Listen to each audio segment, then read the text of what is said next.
Giovanoli. Alex Kelly. Aaron Medici. Jared Akmar. Emmanuel Mark. Stack Williams. Mike Ramirez.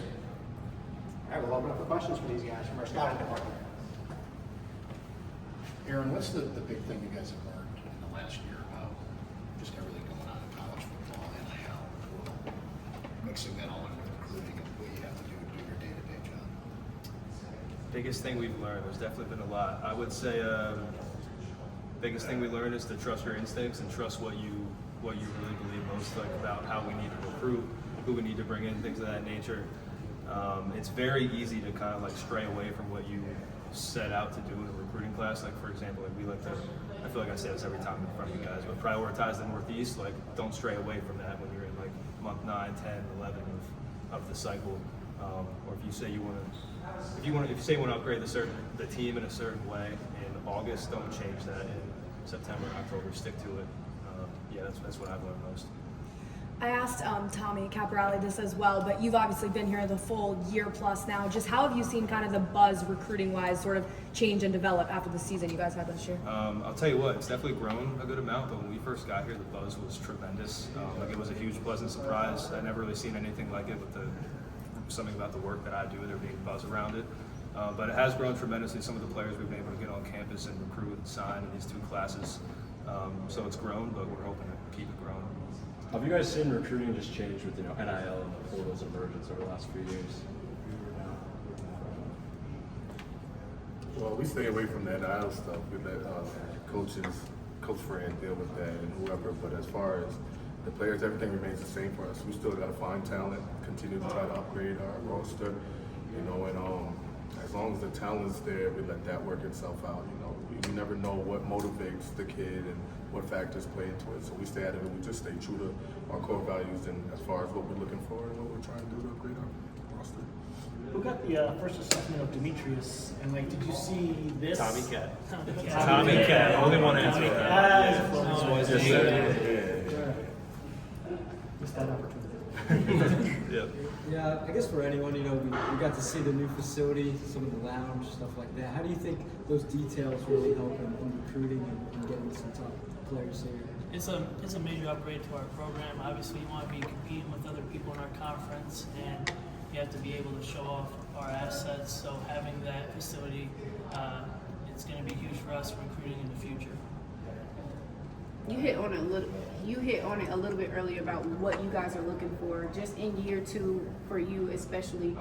What is it in particular you guys looking for when it comes to recruiting? Because you guys might want the kid here, or the kid might want to be here, but what are you guys looking for to get them here? Really, I think like what I've learned, and I could have answered one of the earlier questions, like character, value in character. So much, I'd say, through first year and a half here. Our culture is extremely strong, and it can be very difficult to play here. Like it's not going to be easier. So people might think it's sweet coming to play for Syracuse because Coach Fran can be likable and charismatic, but it's also very demanding. So I think realizing like what it takes to play here through watching our practices and seeing what it's like on the day-to-day, and then kind of looking for guys that have some of the similar traits that maybe like a Justin Barron or Clarence Lewis or a Kyle McCord have, seeing those guys be successful and then trying to work for those same traits. You've obviously known Fran for a long time at Georgia and whatnot. Just how have you seen him kind of grow and develop in his first year as a head coach? Grown and developed a ton. Like on one token, he's the same dude he was 5-6 years ago when I first met him. But he's definitely grown a lot, like in his leadership with the guys and how he leads us as a staff. Nothing too noticeable, maybe to the naked eye, but he's definitely grown and matured and changed, like how we all have. But nothing too noticeable. Stack, what do you tell a player when they ask, what it's going to be like in terms of training and how they're going to be coached and the limits that you're going to push them to? What's your message to them for that? Yeah, it's a holistic approach. It's very intense, mental, spiritual, and physical, on all realms. We make sure they understand off top that we're really focused, centered on their overall development. Right, a lot of times in college sports, you see what's happening. Unfortunately, there's a lot of transactional piece. We're very relational here, and so that's really important. So we want to send the young men back home better than we found them. So we make sure from the beginning they recognize that this is going to be a situation where we really focus on their development holistically. Outside, it's not just the football piece, but of course, we have the financial literacy piece, we have the spiritual piece, we have everything is really truly dark. How do you guys split your time between portal and high school? Because we've seen you can't just wait until the guy hops in the portal and then do the assessment. You sort of have to know ahead of time, I think, if you want. What was the beginning of the question? Yeah, How do you sorry. split your time in terms of portal sort of scouting versus high school scouting? I guess it's kind of all nonstop all at once, so there's not a ton of structure to it, to be honest with you, in terms of how the time is split up. A lot of the times, when it comes to things with the portal, and a lot of time that stuff is over our head anyways, but in regards to the portal, it can kind of come and go in terms of how how often you're thinking about it or working around it, but the constant is always high school evaluation and things of that. It's we prioritize that to the 10th degree, and that takes up most of our time. And occasionally you'll get that in the name. Yeah, occasionally something portal related will come across our desk, but more often than not, we're not really even splitting our time. It's 100% about high school evaluation, and then we'll kind of deal with the other stuff on the back end. Aaron and anybody else that wants to jump in, what's the answer you hear the most about why players want to come here now? The people. Yeah, definitely the people. I think Alex honestly jokes. He says when we have people come on campus, magic happens, because oftentimes we won't realize maybe how in it we are with the recruit or how strong our relationship is until they get here and then until they realize how comfortable they are around us. So definitely the people. We're just a big group of authentic guys and girls that we're ourselves. So people feel comfortable being themselves when they're up here. So. Yeah, one coach friend can change a lot. So. A lot of the guys that are headed for the draft next week have been hanging around here the last few weeks. How's their presence maybe helped with talking to some high school guys? It's great. A lot of the guys come and they're still actual fans.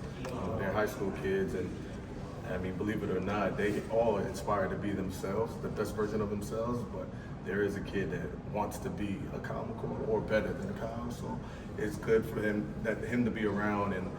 For quarterbacks that are on campus, introduce them to him, and they see that he's just a regular guy. Sometimes you can get caught in awe with that.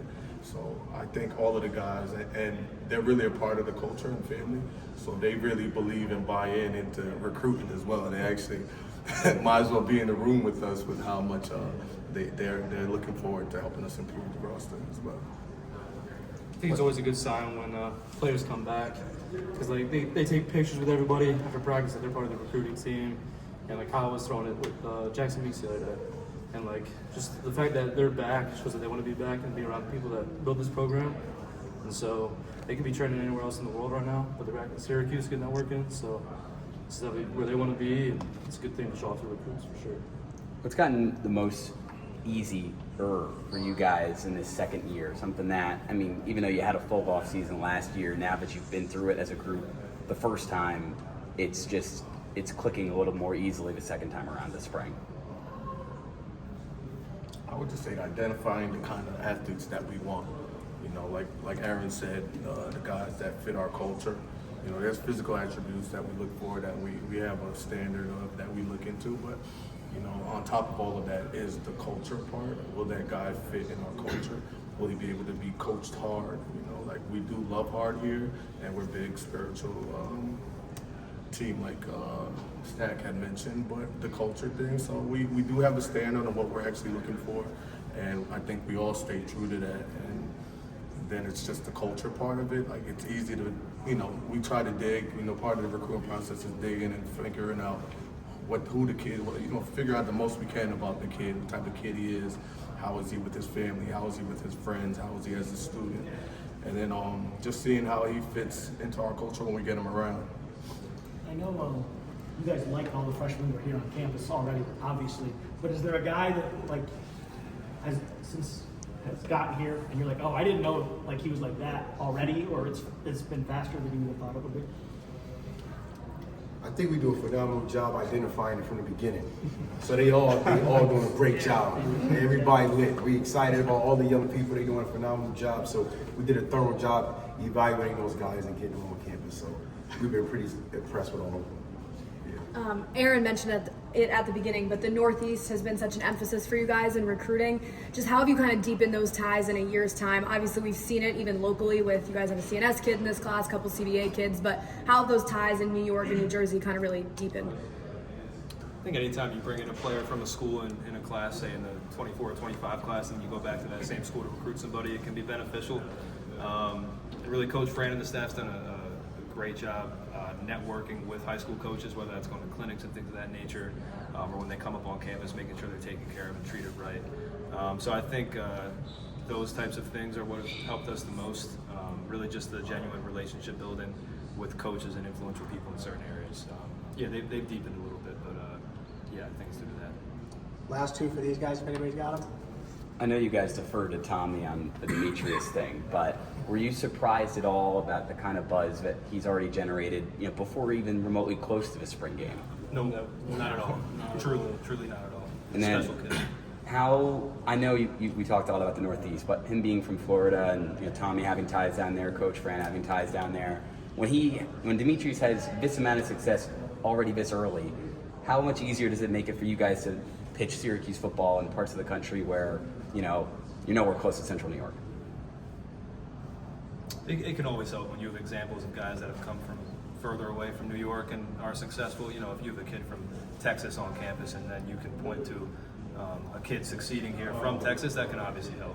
So it can only benefit us. Method of the madness question I'm always curious about. When you guys take the recruits out for dinner, is it a case like, this kid likes barbecue, take him here, this kid likes Italian, take him here?